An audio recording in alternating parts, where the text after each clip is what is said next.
करवीर निवासिनी अंबाबाई देवीच्या मंदिरावर सोन्याचा कळस बसवण्यात आला. तब्बल 1.5 किलो सोन्यानं बनवलेला हा कळस आहे. गोव्याचे माजी मुख्यमंत्री प्रतापसिंह राणे यांनी हा कळस देवीच्या चरणी अर्पण केलाय. रात्री उशिरापर्यंत कळस बसवण्याचं काम सुरू होतं. 6.5 फुटांचा डेरा आणि कळस असा 13 फुटांचा कळस आहे. 2 ते 2.5 कोटी कळसाची किंमत असल्याची प्राथमिक माहिती आहे. गोव्यातील माजी मुख्यमंत्र्यांनी भाविकाची देणगी चर्चेत ठरणारी. प्रत्यक्षात हा कळस नेमका कसा असेल याची उत्सुकता शिगेला पोहोचलेली होती. अखेर हा कळस आता बसवण्यात आला. करवीर निवासिनी महालक्ष्मी अंबाबाई मंदिराच्या संवर्धन कामामध्ये आपण शिखराच्या कामामध्ये जेव्हा दगडाचा पूर्ण भाग आढळला तेव्हा पूर्ण वरचा डोम किंवा डेरा हा विटा आणि चुनाचा असल्यामुळे तो मेटलनं कव्हर करण्याचं पुरातत्व खात्याकडनं सजेशन घेतलं होतं आणि त्यानुसार आपण हे काम सुरू केलं होतं. आपण गेले 1 महिनाभर यावर काम सुरू होतं आणि 500 शिखरं धातूनं म्हणजे तांब्याच्या ह्याच्यात आपण तयार करून घेतली होती, घेण्याचं सुरू केलं होतं.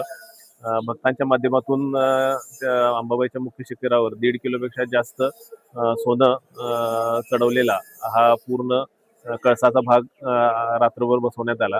काल रात्री 11 वाजता सुरू झालेलं हे काम सकाळी 7 वाजेपर्यंत सुरू होतं. सर्व भाग तंतोतंत जुळवून अगदी योग्य पद्धतीनं लावण्याचं काम या कारागिरांनी अगदी उत्कृष्टपणे केलेलं आहे. आणि भाविकांनी यानंतर सुद्धा अजून पुढच्या शिखरासाठी काम करण्याची काही भाविकांनी इच्छा व्यक्त केलेली आहे. भविष्यात आपण सर्व शिखरांमध्ये या पद्धतीनं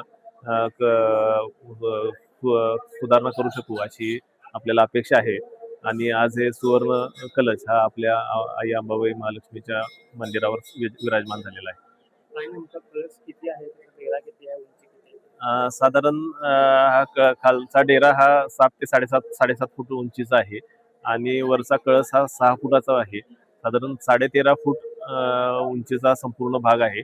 आणि खालच्या कमल पुष्प त्याच्यावरचा पूर्ण डेऱ्याचा भाग परत उलट कमल पुष्प आणि वरती कळस अशा पद्धतीनं त्याचं स्वरूप आहे.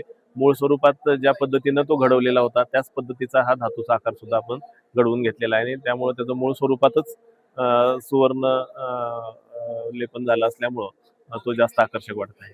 पुढच्या काळामध्ये मेंटेनन्स किंवा कशा पद्धतीने ज्या पद्धतीनं तो तयार केलेला आहे त्यामध्ये ऊन वारा पावसामध्ये ते सुरक्षित राहील अशा पद्धतीचा वापर केलेला आहे.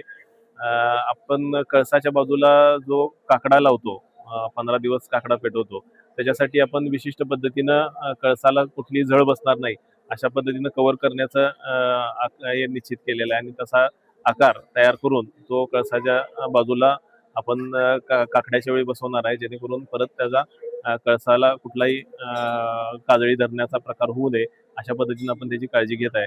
आणि चांगल्या पद्धतीने तो कित्येक वर्ष म्हणजे 100 वर्ष राहील अशा त्याची ग्वाही त्यांनी कारागिरांनी दिलेली आहे आणि तो त्या पद्धतीने टिकवण्यासाठी आपण संपूर्ण प्रयत्न करू.